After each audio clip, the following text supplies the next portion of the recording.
Hi, everyone. This is Abigail Amengual with The Nocturnal, and I'm here with Natalie and Naomi from The Wasp. Now, I just watched this film, and I have to say, you guys did amazing.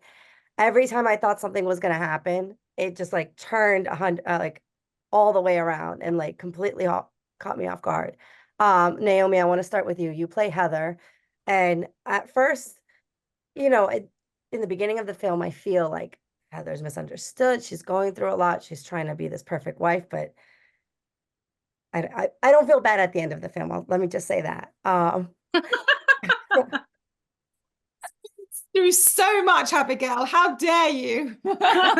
How how was it playing this role where you kind of you play one character, but you play like 20 different sides of this character? It's delicious. It's so much fun because I think so often, particularly as women, we get pigeonholed into being like either the temptress or the villain or, the nice, good girl. And I think to be not just to be a woman, but to be human is to be multifaceted, multidimensional. We all have these vindictive and not nice sides of ourselves. And then we're capable of so much compassion and they're all these different sides, and I loved the opportunity to explore all of them. And I thought that was the gift of the writing, and it's one of the reasons why I wanted to be part of this amazing film. It really was amazing. Natalie, you play Carla, and for me, it was kind of the opposite. As soon as I saw you at the beginning of the film, I kind of thought you were the villain, and by the end, I felt bad for you.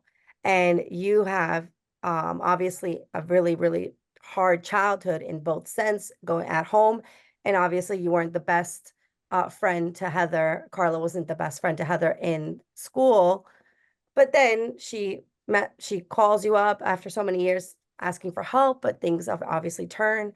What was it like for you playing this role? Because this was a lot different from previous things that we've seen you in.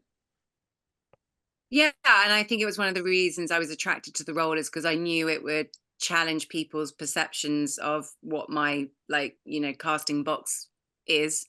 And I knew for me as an actor, it would be really healthy to flex those muscles to step away from stuff that is tried and tested and I've done many times.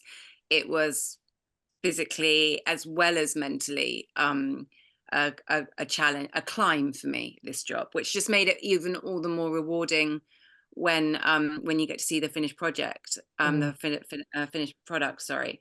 um yeah, I mean, but as we've just all said, the thing that is the hook for me about this script, about this film, is just that if Naomi and I did our jobs right, you flick back and forth like a number of times. It's not just like you just start with one and you end up with the other.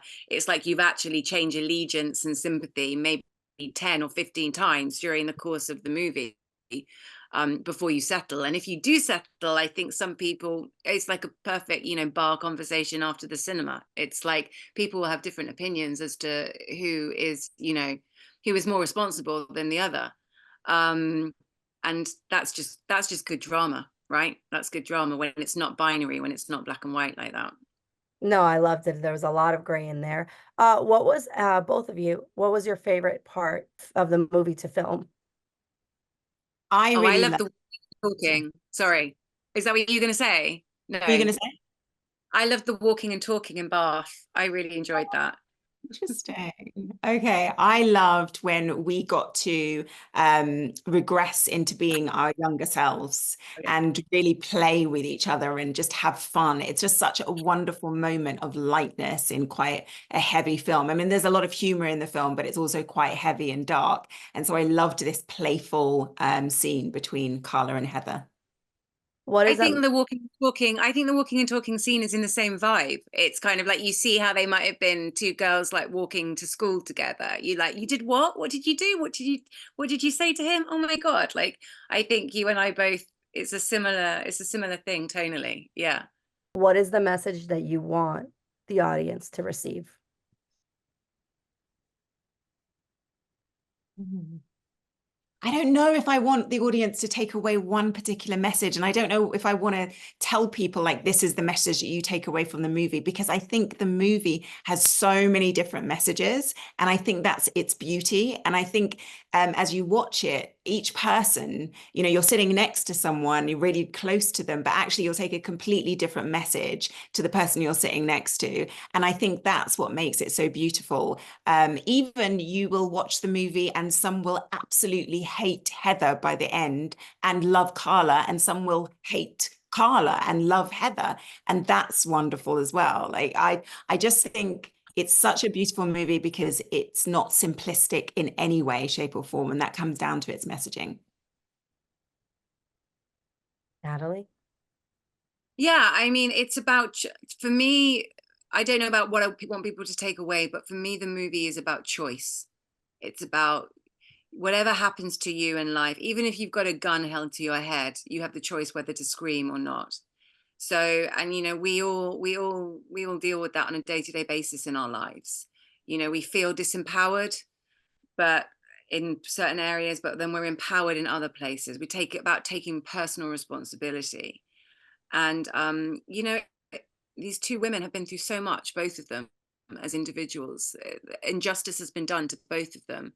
And then the entertainment, the exploratory idea of the film is, and what's their choice in how they've lived their lives and how they will live their lives.